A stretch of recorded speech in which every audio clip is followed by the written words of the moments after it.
Hello, everybody, and welcome back to the Castles, Cantrips, and Conniptions podcast. My name is Edward, And my name is Evan. and here on this podcast we talk about all things fantasy. We talk about Dungeons and Dragons, we talk about Lord of the Rings, any movie, fantasy, or anything to do with the topic of fantasy. How many times have I said fantasy so far? Well, that doesn't matter. A couple times. It's a couple times. But we also discuss things like writing, we discuss things like world building, all hobbies that a nerd like you would probably have. So, Evan, I believe we do have something prepared for today. Yeah, somewhat. You could say that, yeah. Like, So- should we get into it, or do you want to do an introduction again of your world? I'll give a little bit of background. So, for returning viewers, or listeners, I should say, you know that I've been working on a new Dungeons and Dragons campaign where Evan and some other people will be my players. And I've talked about it in previous episodes, how I write for it, what I've written for it, what maps I've made. And Evan has made his character for the campaign. And we were going to look through the character and talk about the custom class he used, or custom, well, he used a lot of like this mixture, which is kind of ironic given the character, of different sources, and created this really awesome character that I'm really excited to have in my campaign. So yeah, let's get into it. You can introduce him, just tell us his name and what he's about, and Yeah, then we'll sure. get into the stats and the roleplay aspect. Sure. So, in Edward's world, there is this city, and it's called Haven. And Haven is it's kind of its own place on an island, quite a large island.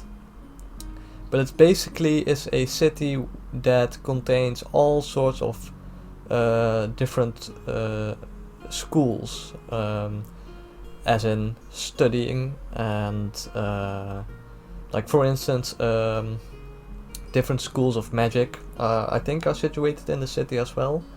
And Yeah. each school of magic has its own district, but it's like this massive city with all sorts of different types of schools, not just magic, but also more.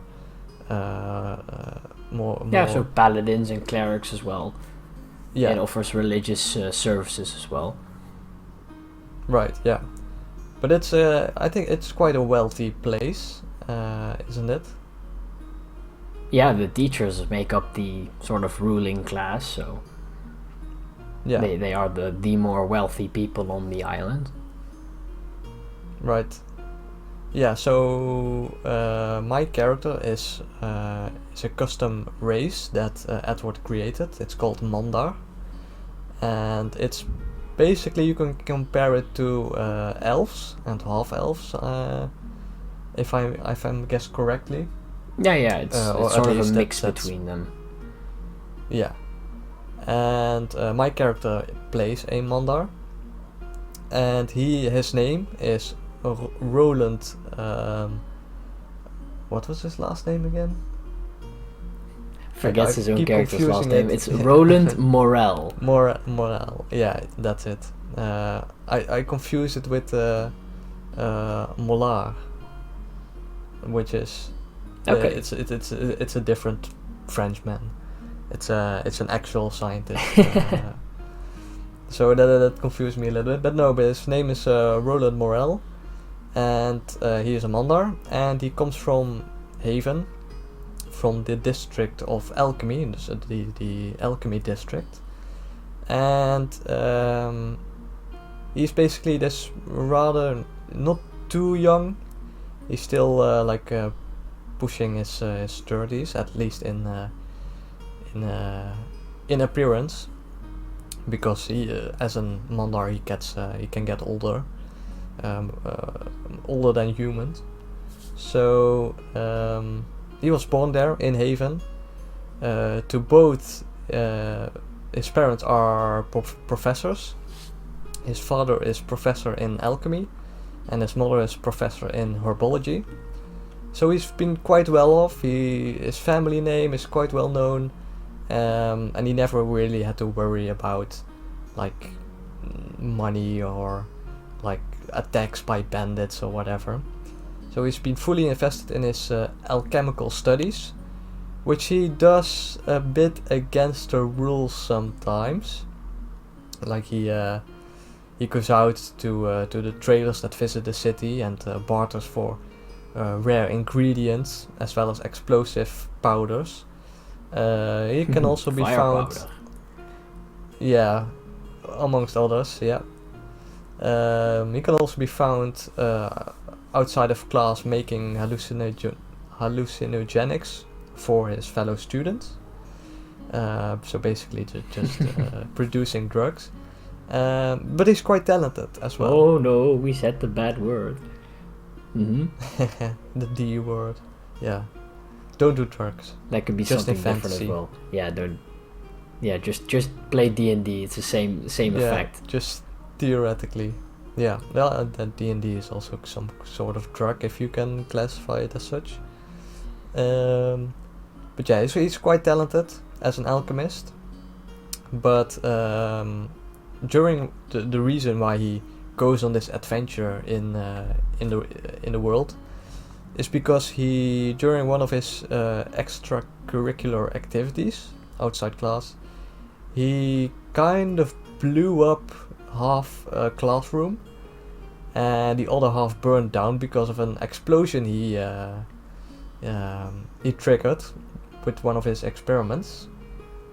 So he was kind of expelled from the city.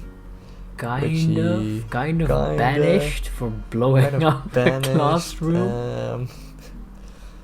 Which, to be fair, he does understand quite well. Also, he doesn't really mind because he wants to explore the world anyway. His knowledge of the outside world is limited at best. He has read a lot about the world, but he has never really experienced anything outside the world apart from the people that visited the city, traders as Yeah, such. so I quickly want to jump in. So Haven does Yeah, not of course, fall under please. any kingdom or anything. It's like its own like independent entity. It's strictly neutral in all matters, except of course like demons and shit. They fight demons, but if they were to attack them. But so Haven is not part of any kingdom or any nation. So the city is run by like this council. You kind of have to see it as a school board. So with him growing up on Haven, which is a city that offers really anything you need, he didn't really, of course, need to leave the island. He probably saw more like of the Eye of Magnus, which is the island, as a child, I'd imagine, or trying to look for ingredients or something like that. But other than that, the goings on of the kingdom, they are reported. They have newspapers and stuff like that, but it's just it's more difficult to really figure out what's going on. Yeah. So that's true. He does go outside the city, just on the island for some of his research, and looking throughout nature. Like his mother is a professor of herbology, so he has a lot of knowledge of plants and herbs and spices, which he uses in his potions as well. But yeah, he is basically this alchemist character. To go into more of the details of Dungeons and Dragons, he is the artificer class, which can be found in the Eberron setting, but also in Tasha's Eberron, Cauldron? Rising from the Last War, and Tasha's Cauldron of everything. Yeah, that's where the artificer can be found, and a subclass in the artificer class is alchemist. So that was really the first angle that I wanted to approach. Like, I really wanted an alchemist character, because making in the base D&D rules, making potions is super inconvenient. It takes a long time, and it costs way a lot of money. much. Like, ridiculous. Like a potion of healing costs normally 25 gold pieces or something. but to actually make one potion costs like 800 gold pieces, so it's ridiculous, really. Yeah, it's insane. Rules as written, of course. You can always bring up the argument of, well, why don't you homebrew? But that's really exactly the thought behind this, what we try to do with this character. Yeah. The base class is Artificer, but we did a few things different to make it more of a character that I really wanted to play, and Edward allowed it, which is always a plus in a DM if they allow stuff. But yeah, like I said, the base class is Artificer, but only at level 3. That's when you get the Alchemist options, where you can choose this subclass. So the base class is a little bit more limiting to what I wanted to do on first level pretty much immediately, which is to have this character that uses potions and and poisons to use in both combat and role playing. So yeah, what do you want to start with, like the base stats, or get into the spellcasting and how we approached it? I first want to explain the reason why we tried to make this. Of course, reason one, fun. It's way more fun to play something that you really want to play than to pick a class that sort of fits what you want. That's reason one. Reason two, the Alchemist subclass for the Artificer class is more so like, okay, you're an Artificer and you can make potions, rather than you make potions and that's the main part of your class. Right. You're still an Artificer, so you still use the abilities that they have, and we wanted to sort of limit the Artificer part of things, lacking a better way to say it, and then focus more on just the potions, which we did a lot through flavor, but also just by changing some stuff and adding some new stuff. But we'll get into those in detail in a minute. But yeah, just so everyone knows, it's like we just grabbed a bunch of stuff, threw it all together, mixed it up, stirred it up, and we made an excellent potion of a character. Yeah, that's a good way to describe it. Both the character is a potion as well when considering his stats, and how we approached it. But yeah, he's got the dexterity of a glass bottle. Yeah, we'll get into that as well. So one of the things that I noticed immediately is that the Artificer has proficiency in Thieves' Tools, which I don't really understand why Thieves' Tools would be proficiency, really. Like I can see how an Artificer makes stuff with his hands, creates little tinkering with stuff, but it's not really a thief. So what did you want to mention? Thieves' tools are also, they can also be used with I think they're also for checking and making locks, and also they are just small tools, so you can still use them. For example, I think it's this small, I'm not sure what it exactly contains, but from what I'm remembering, the composition of the Thieves' Tools would be the same tools you'd use for engraving something, or doing the magical tinkering. So I think that's why they went with a Thieves' Tools instead of just creating a new set of tools for the Artificer. It would be easier to just give them proficiency in Thieves' Tools and tell the DM hey DM, if your player wants to do something like that, tinker on something, let them make a Thieves' Tools check. So that's what I think they decided to do.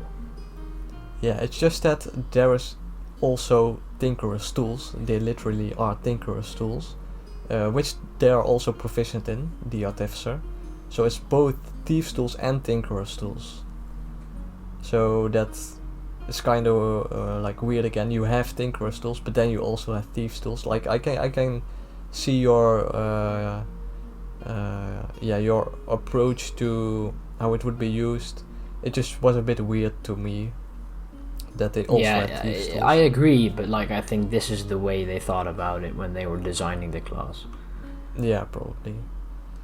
But anyway, I was just not going to get into like actual tinkering with mechanics or like making or breaking locks.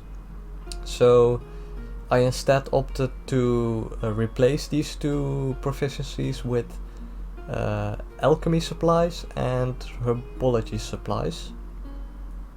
These are also two different types of tools. So I don't think it really was at least it was justified to swap these proficiencies with a different set of tools that more suited the character that I wanted to play.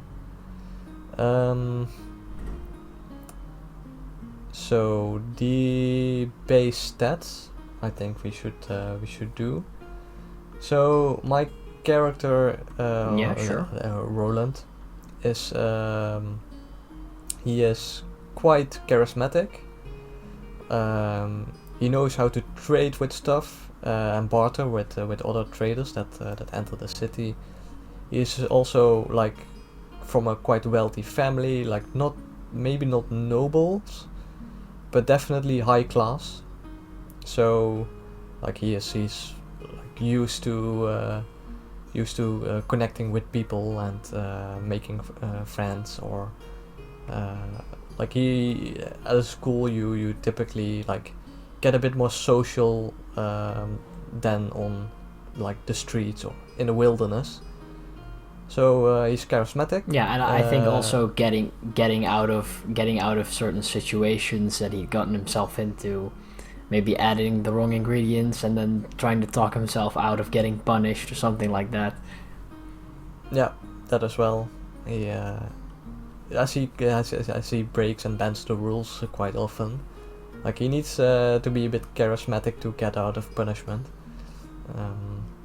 To continuously, he isn't deceptive or anything. He isn't like an evil character. Actually, he is a chaotic, good character. Like he really wants to do good, and it's just that he has a quite a different approach to like how he achieves like good and helping people. Like he usually goes a bit overboard. We talked about this when we were making him. It's sort of like the superhero approach. We did it, and then they all cheer, but in the background the entire city is just ruined. We defeated the bad guy, but the city is gone. Oh, well, we defeated the bad guy, hooray! Yeah, he's one of these types of people that when encountering a bandit camp, or they have locked someone up, he would just mix a potion of like a fireball in a bottle, so to say, and chuck it into the group of bandits and just watch them all burn and explode. All in the name of rescuing this person. Yeah, well, yeah, he enjoys it, but also just like he is so inexperienced with stuff. So when he sees an evil deed, like he goes out of his way to make a spectacle out of it, and make sure the deed is done and not be all subtle and anything. So stealth is already out the window. I got a party of a paladin barbarian. I have this random ass artificer dude. I mean, I do have a rogue and like a ranger, but they'll go on ahead. Just leave them do the stealth thing, and then if shit hits the fan, just send in the barbarian and the alchemist. Yeah, exactly. Let them do the stealth, and I'll hang back with the barbarian. And when shit hits the fan, like you say, like the ranger will pull back, and I'll just hang with the ranger again. Like I have all these friends. Just give the pills to the barbarian and watch him trip. Yeah, we'll get to that. That's I think the funnest part that you did really help me with a lot. But as for his other stats, he's also quite intelligent, as you would expect. He isn't the most wise person. Like I'm not sure if he's the wisest person in the party. But no, I don't think definitely he will be, but no, but like he isn't really wise about the outside world. Not really perceptive either. Like he just goes along with whatever happens. Quite optimistic, but not really a lot of situational awareness. As you know, he blew up a classroom by an error he made in one of his experiments. So not the most perceptive person. But the stat that's the most well, not surprising, but you typically don't see, at least not in my experience, when I make characters with other people, is his dexterity stat, which is 8, so the modifier is -1. Because I don't know how you see this usually in with people, but usually all stats are at least +0 or higher.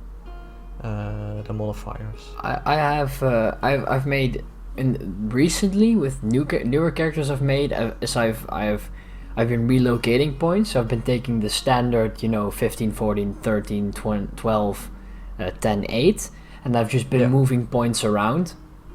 And I have like 2 or 3 characters that have their dumb stat in dex. In fact, I think I have a character which has like a dex of 6 or something, or like a dex of 7. I think it's 6 to bump up another stat. So for me personally, it isn't uncommon, mostly because of the characters that I've made. But in my experience as a DM with people making characters, I've only seen one dude have dexterity his dumb stat, and that was a I can't actually remember who that was. I think it was like a paladin, but he was made out of wood. He was like this tree person, so having him be very dexterous would be kind of weird. So he took that as his dumb stat. Yeah. Yeah, I can see that. Like usually for a magical character, their dumb stat is strength. Usually, like at least what I found is that there's when you make a intelligent character, they aren't strong or dexterous, and when you make a combat heavy character, they aren't really wise or intelligent. They don't have to be stupid, but usually they're like pretty average. Yeah, true. So Roland's character has Roland has -1 to dexterity, which was the dumb stat, and I kind of like, as for backstory purposes, I made his leg become damaged during the explosion, and he actually has to walk with a walking cane. I don't know why, but I just thought it would be quite funny to have a character that needs 8 to move, and like having a walking cane also adds some sort of prestige to the character. Like you can probably tell, or at least know from fantasy nobles, they always have some sort of cane that they strut around the city with. So I thought that would be quite funny to have a walking cane, just not for aesthetics, but also having an actual purpose. And then create a backstory for it.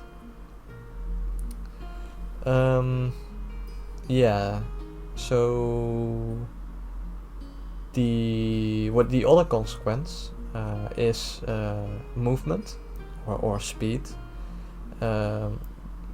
In the race, it used to be 35 for Mandar, but Edward mentioned that because he has his walking cane, it wouldn't really be making sense. Sorry, it wouldn't be really be making sense to have a speed that high, so we reduced it to 20 and just give him some extra points of some extra hit points, which is always quite convenient. He isn't the most. It was just a hit die plus con. I thought I'd give him that because I think like you said, you came up with the cane to like explain the dexterity and to add some background, but I felt like okay, if this dude can speed walk with a broken leg faster than the rest of the party, who are all perfectly fit and healthy warriors, it would be kind of weird to have him just sprint out in front of the party. So yeah, that's why I had his speed lowered. I also think it makes quite a fun dynamic, like chase scenes or something. Like, wait for me, guys, and they have to carry him. Maybe, you know, I like to like try and test my players to come up with fun solutions for problems I present to them, as pretty much every DM does. So I think this speed factor will make encounters or problems much more interesting and fun. Yeah, absolutely. Like, don't really have much to add to that. Like, what is funny is one of the... Oh, well, we'll get into that. That's fine. But yeah, he has some extra health. His constitution is actually quite good. It's he has a +2 to constitution. I almost imagine his constitution is like higher because of all the crazy shit he's tasted and like sampled himself. So his constitution is naturally quite high because he probably ingested some poisonous plants in the beginning of his career. Yeah, isn't there this meme, like if you ingest like a little bit of poison every day, like eventually you become immune to it? Which doesn't make sense. Yeah, I prefer shooting. I prefer shooting myself with low caliber bullets to build up resistance to higher calibers. Yeah. Yeah, that sort of thing. So that's one thing. I also think that because he has to walk with a walking cane, he isn't really fast, but he can hold out quite long. Yeah. Because it's it takes some extra effort to walk with a walking cane. So he built up some constitution there as well. So yeah, that's basically that. That's that. I already envisioned some moments that could happen in the campaign. Like there's this stable that only has one horse available, and it's like, well, who gets the horse? Well, the invalid gets the horse, I'll just claim it. Yes. Or just talk my way into hitching a ride on a wagon, and all the other characters will have to walk themselves. Like piggyback ride on the barbarian. Funny. That too. Like someone has to carry me across this river, this shallow river, because I just wash away with a walking cane. So those are some moments. You're gonna be the absolute. You're gonna be an absolute menace. You're gonna be an absolute menace for our paladin barbarian. He's gonna be like, oh, I have to carry him again. I mean, he'd do it because he's lawful good and he's like a paladin of redemption and all that jazz. But he's right. It's gonna be a little thing. He'll question his moral choices, helping everyone, because he'll have to help me quite a lot. Like I'll thank him. I'll thank him, of course. I'll repay him in some drugs. Yeah. Yes. So yeah. Hey, thanks for carrying me across the bridge, bro. Here's some pills.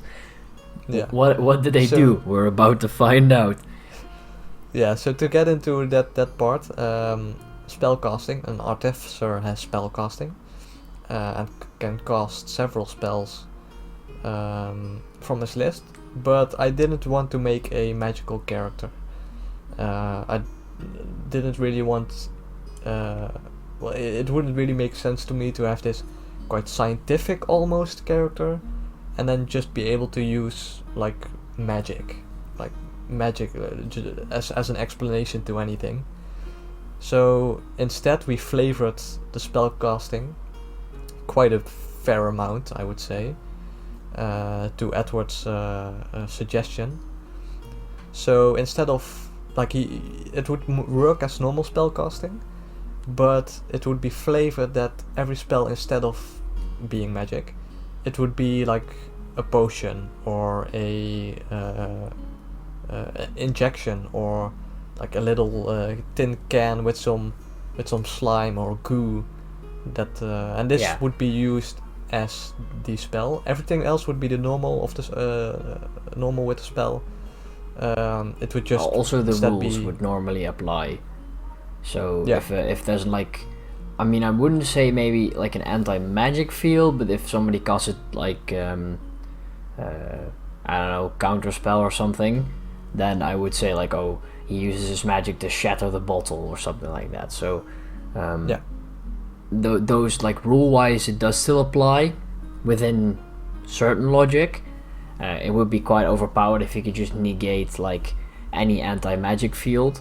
So I am gonna, for all the DMs out there, are like, wait, you're gonna make him too overpowered. No, rules will still apply, Yeah. except I'll make some exemptions here and there. Yeah. I think it would be quite challenging for you as well. Like you mentioned, like counterspell. Like, how would you do it if technically I don't cast spells as a roleplay part? Yeah, as I said, but he'd use his magic to shatter the bottle in the middle of the Yeah. air.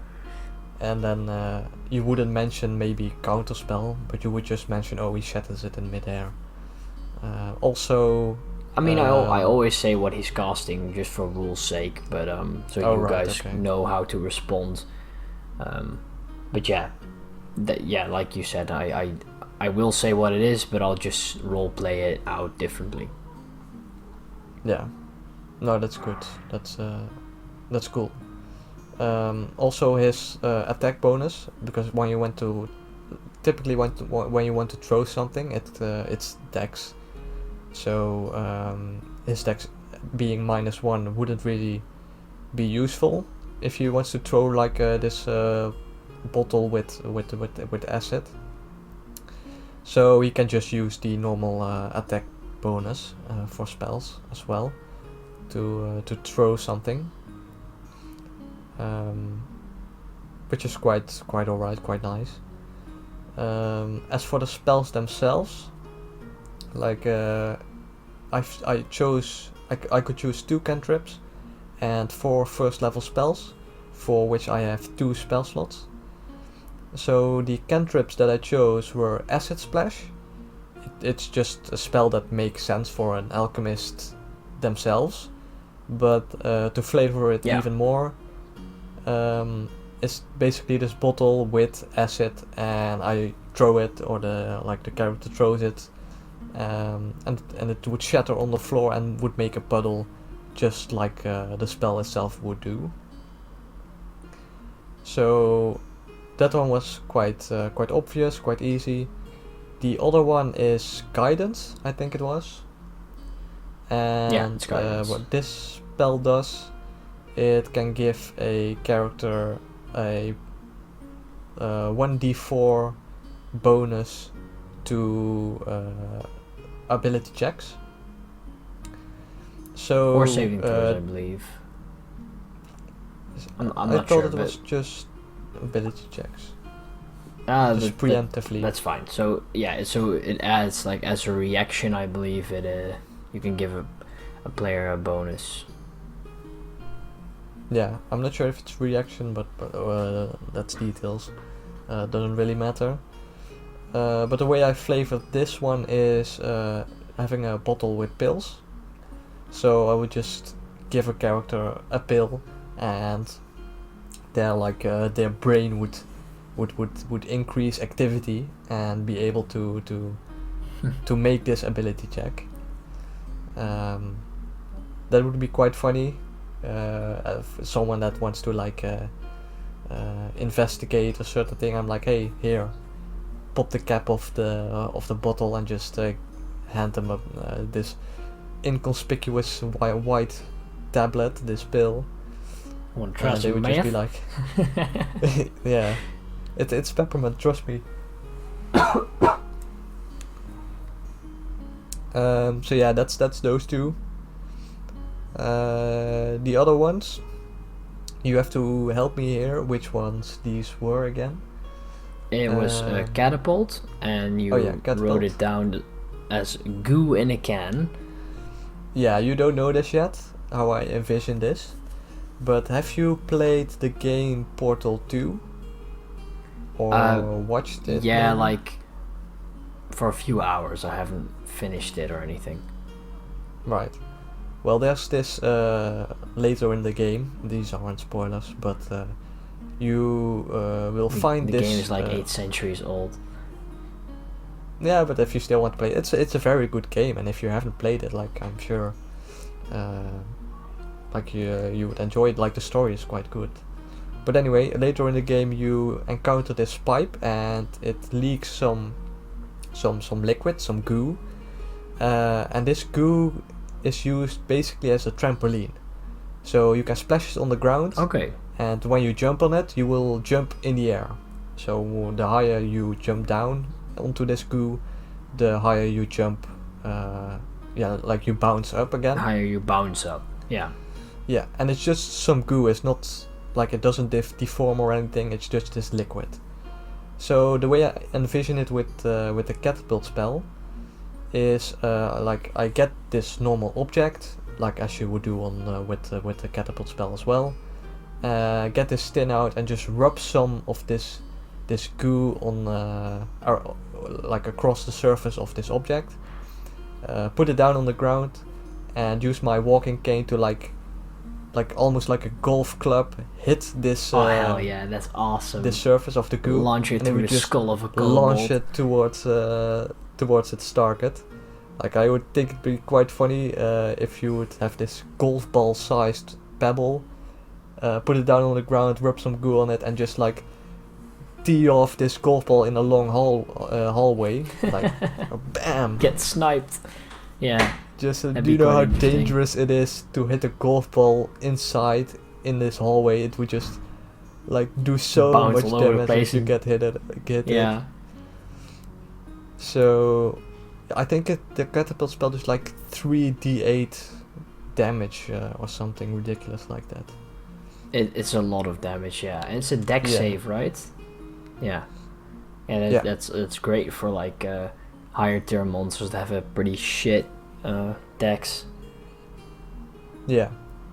Just get hit by this golf ball, and you don't even need to hit it that hard really.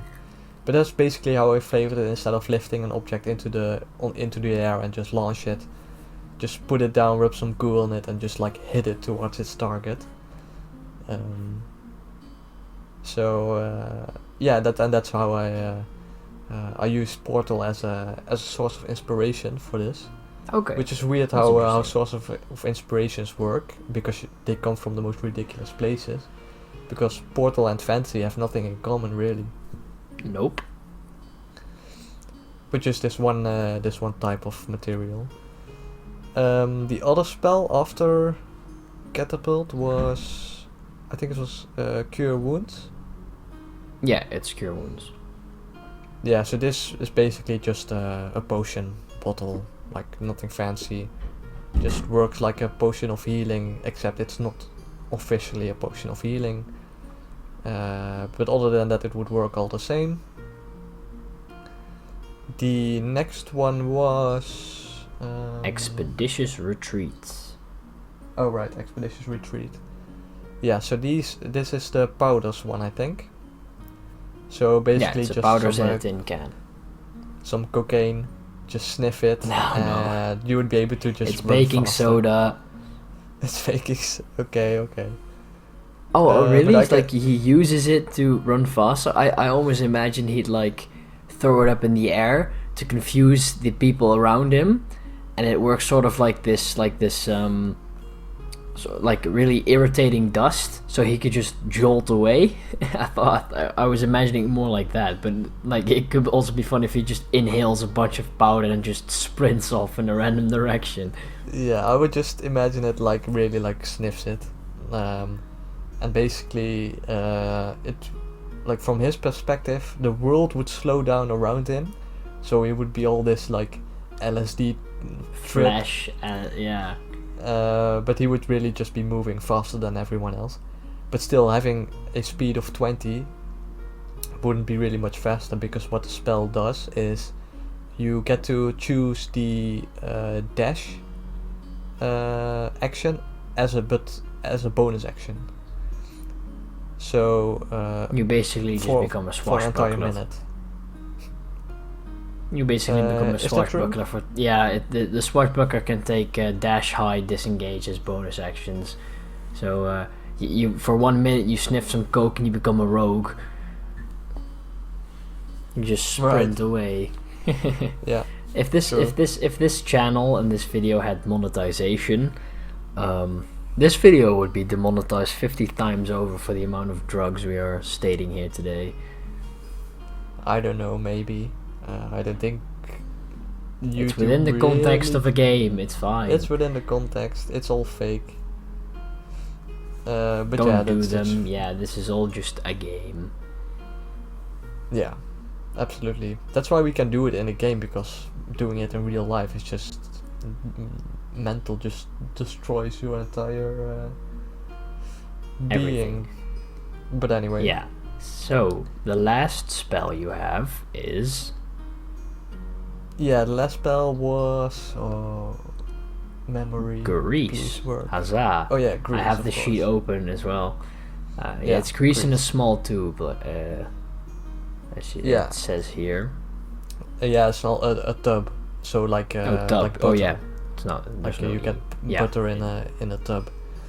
That's like it says. It's just a bunch of grease in a tub, and I would just scoop up a bunch of it and just throw it.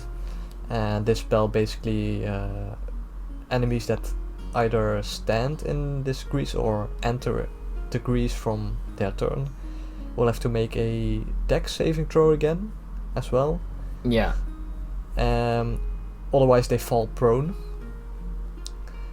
And you mentioned that you also wanted it to be able to be set alight. Yeah, so that's a thing that can just happen. But the thing is with the grease spell, normally it takes an action. So you have to cast grease, and then the next turn use your action again to set it on fire, if you would want to do that.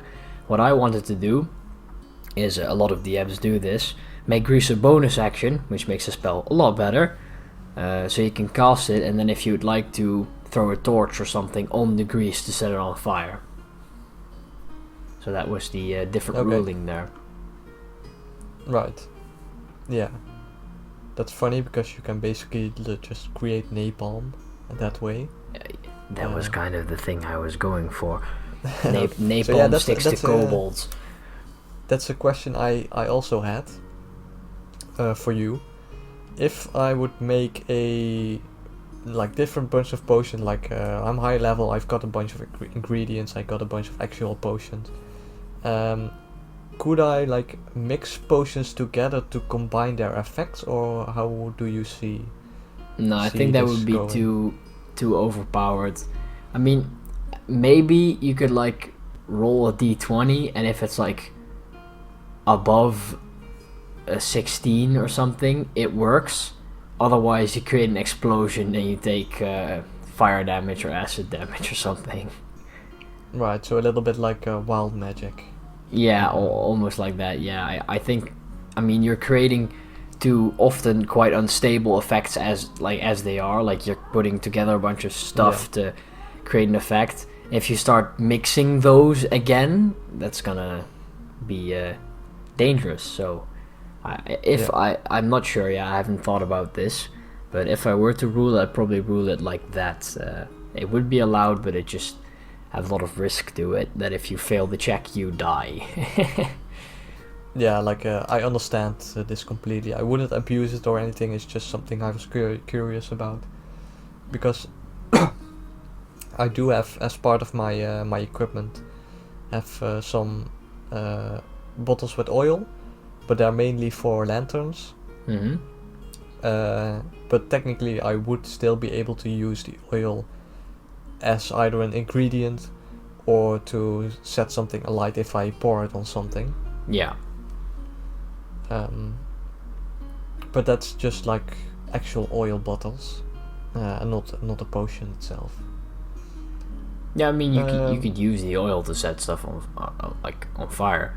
I'm just saying if you'd want to mix a potion of speed and a potion of just a HP potion. Yeah, or slowness. It just a boom. I mean, it could work, but it'd be dangerous to make it a bit more exciting and to discourage you from doing it too much. Yeah, no, that's perfectly reasonable. So that's basically the character and how we flavored spellcasting. Like, I'm excited to play it. I had a character like this like a while ago. For a different campaign I played in. We only played 2 sessions, I think. And the artificer class wasn't even a thing at that time. So I basically just made a character multi-class, like mage and like wizard, or I think like a wizard, and I think it was a rogue maybe. Okay. Because like a rogue had some stuff where they could make poison, I think. Like poisons. Yeah, I'm not sure which class it was again, but I think there was a class that got close enough to alchemy, but then multi-class with wizard to make it more like actual magic and like flavor it that way a little bit. But now with this artificer class, it just comes together so much better. And once I hit level 3, I really can get into the alchemist stuff. Yeah. Which is all that I really wanted.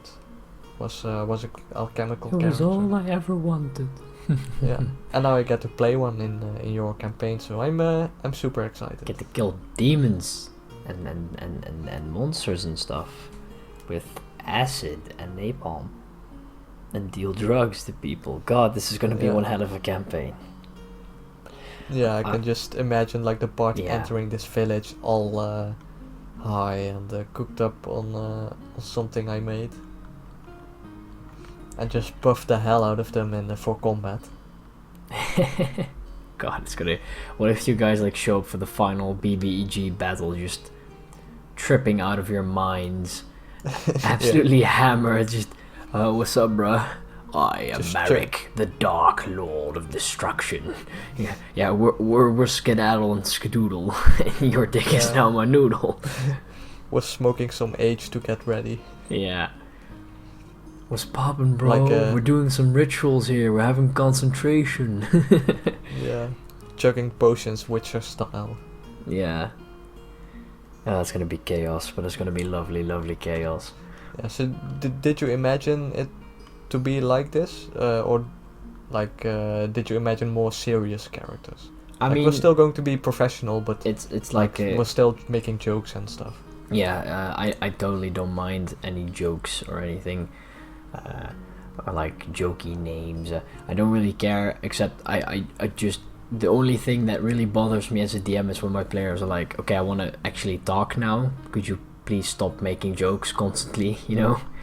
I had that with a couple sessions where players just would not stop making jokes or laughing the entire time, even though I was trying to... We were playing Icewind Dale Rime with the Frost Maiden, so it was quite like a serious campaign. And I get it, it's fun, and you laugh, but like it wasn't even about the game anymore. They were just laughing about IRL stuff while I was trying to explain. So that bothered me. But like, if you guys can have fun, and this character's gonna be funny as hell, I can already tell, especially the interaction with the other party members, because I think one of the characters is like quite serious, and the other one is like a stern beast hunter or like mercenary, and one of them is like this kind warrior who's loyal to his oath, and you just have Drugs McGee over here. So it's gonna be really, really fun. I'm really excited to DM it as well. I think it helps with my experience in D&D that I understand how to play a character like this. Yeah, it was mostly new players as well, that campaign, except for maybe like 2, but that does because new players maybe explain the way they new were players acting. Oh, sorry, I think there's a little bit of a delay, but that's fine.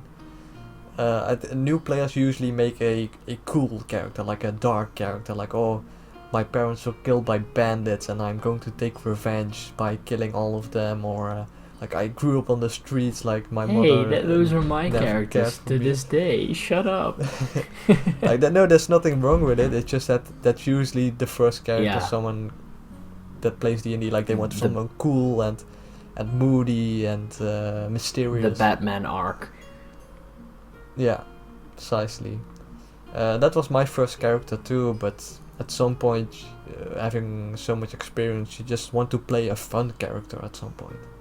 Yep. Like someone, once you get a bit more comfortable role playing and understand that you can really overact and not have to be all that serious all the time, it's actually more fun to be a bit more charismatic, especially I with a think- group for a long time. Mm-hmm.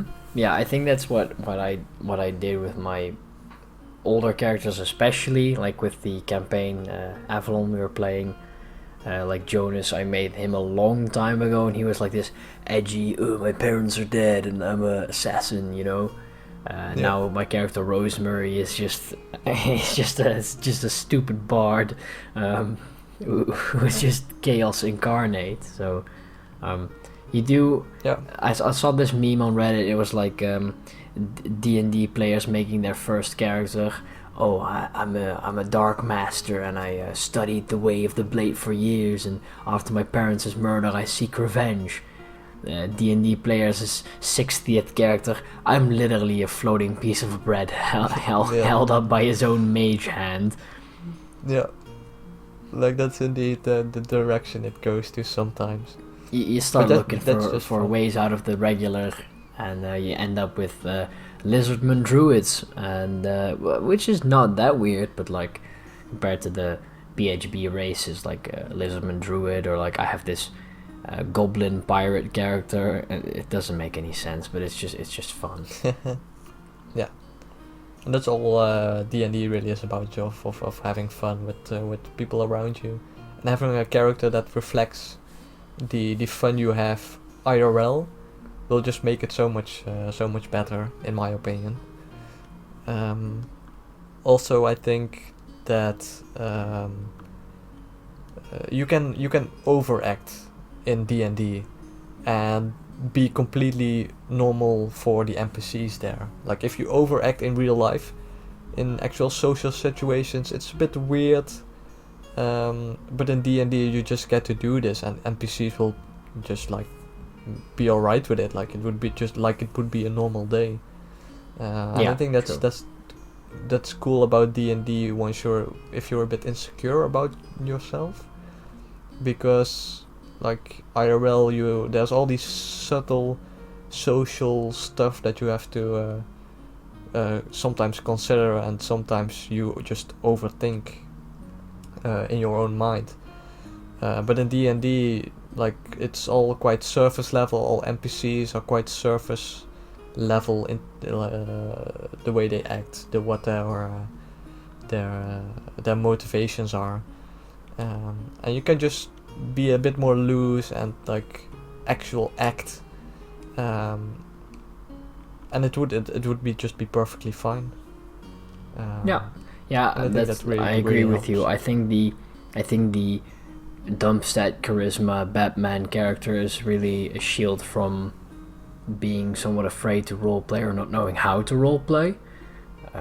Once you've consumed enough D&D content, you see how ridiculous people can get, and once you've played enough yourself or DM'd enough yourself, you're like, well, it's time for something weird. Yeah, get a bit more comfortable, and I'm not sure Yeah, if it's true. proven, but I could understand if playing D&D, like now we're really going deep with this, but when you're playing We're nearing D&D, the end. He's getting psychological. I get psychological here. I'm going crazy. No, but It's from all the drugs. using you do. D&D to become a bit more comfortable, like talking in social situations. Just be a bit more open, also in real life, and become a bit more secure about, secure.